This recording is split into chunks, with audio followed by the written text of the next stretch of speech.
What's up? Hey everybody, this is Theoretical. Oh, oh my God, you have a little a thing. I'm sorry, it's right behind your. Can I just? Oh, oh.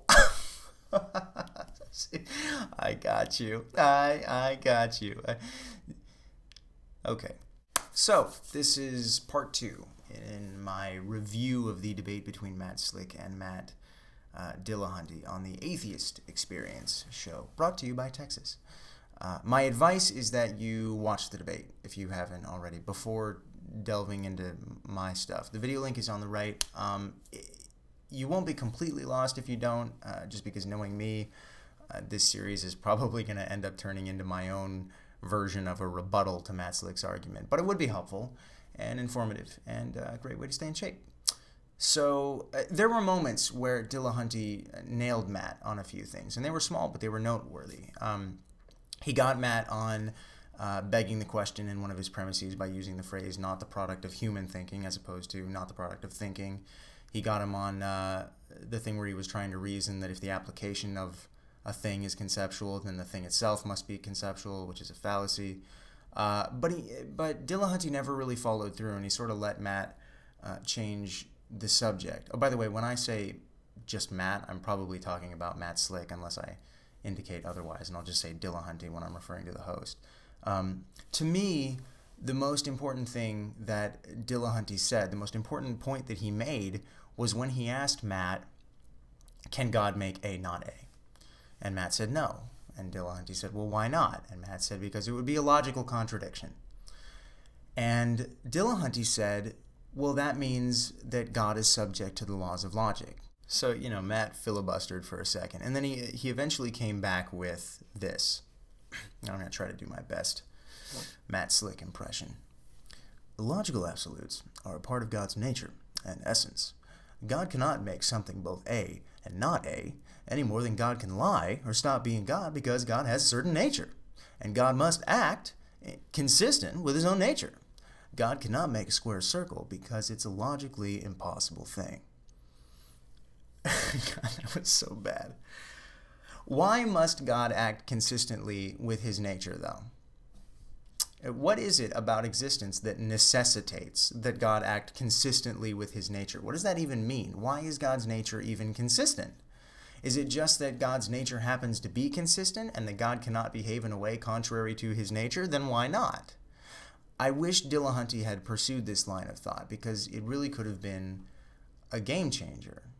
Keep in mind that according to Christian theology, before anything was created or manufactured by God, God was all that existed. God was the sum total of existence. God was the mean, median, and mode of all that exists. So when Matt talks about God's nature, Matt's really talking about the nature of existence, or more specifically, the nature of anything and everything that happens to exist, which namely was God. So when Matt says that God cannot create a square circle because it's logically impossible, what Matt's saying is God cannot do so because it's contrary to the nature of existence. Well, putting it in those terms, in a naturalistic world, that's exactly the same reason I can't create a square circle. It's the same reason I can't be both me and not me. It's my nature. In fact, it's not just my nature. It's the nature of anything and everything that exists. It's the nature of all things. It's the natural behavior of existence. See, at the core of our respective worldviews, Matt and I share the same contention, that the sum of existence has a nature and cannot help but act consistently with that nature. It is the nature of a rock, a person, a planet, a stapler, a duck, a truck, and yes, even a god, that it is itself and cannot be both itself and not itself at the same time and respect. This nature, this consistent behavior, this way of existing, is what logical absolutes, and by that I mean statements like A is A, refer to. Now, Matt might object to this because he doesn't like the idea that logical absolutes are inherent in the nature of all existence rather than just God's existence.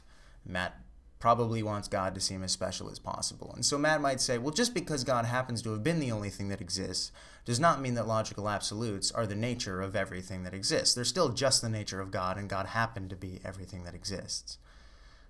But this would be intellectually dishonest of Matt, and I can prove it. As per his quote from earlier, Matt also believes that part of God's nature is an inability to lie. God cannot lie because it would be inconsistent with his honest nature, right? But is lying logically impossible? No.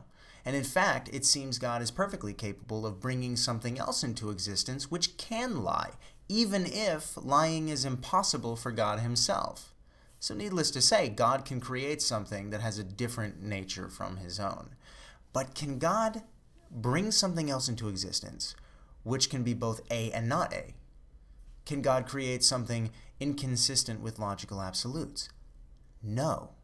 Matt even admitted this. But why not? If being logically consistent is just a property of God's nature and not the nature of all existence, then God should be able to create something that's logically inconsistent, just like God can create something that can lie. But Matt won't go there.